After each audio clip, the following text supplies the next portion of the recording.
And now, to talk the latest in the provincial response to COVID-19 is our member of Provincial Parliament, Jim McDonell. Welcome back, Jim. Good afternoon.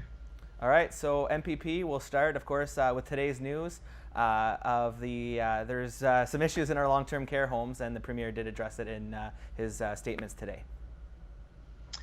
Yeah, we received the report from the Army yesterday morning, and the Premier released it today. Some very serious issues happening, and it just highlights, I guess what we've seen, that our long-term care home situation right across this country is in trouble, including Ontario. And we've seen, we haven't built any resources for almost 2 decades. And it's coming back to, haunt us as we go through this COVID-19 pandemic that's highlighting some of the drastic shortages in staff in facilities. And it really is very sad that these have been going on. And I know that we've already approved over 8,000 new beds, first beds in over 15 years. So we're hoping to get to 30,000, which was our commitment, and 15,000 in the first 5 years. So we're halfway to the first commitment, and it really is, an aging group that's gone through so much throughout their lives, the depression, the war, and now to see what's happening. It really is heart-wrenching.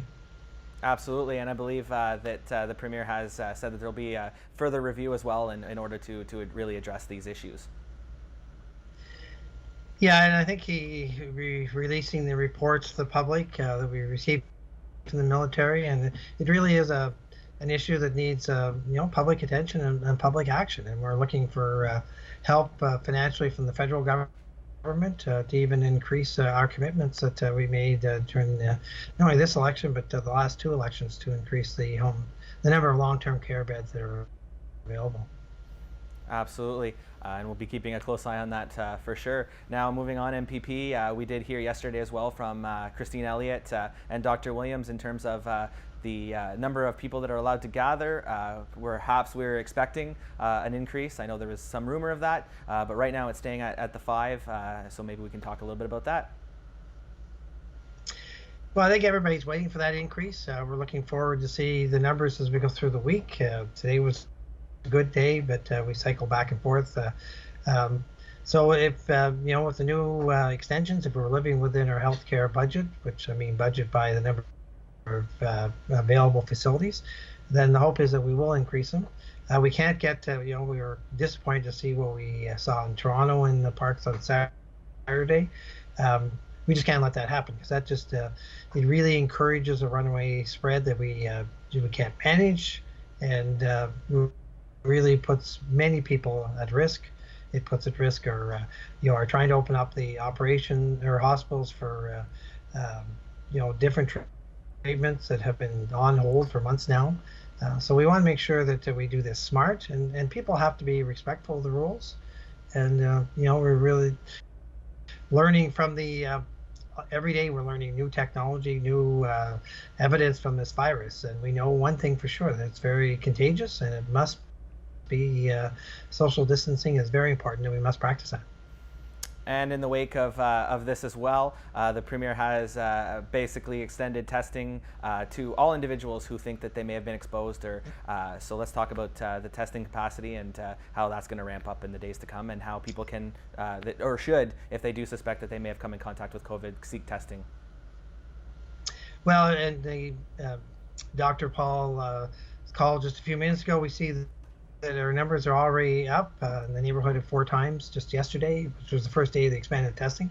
So we're encouraging anybody that's has symptoms, anybody that thinks they may have been in contact with somebody that has the virus, that they go get tested.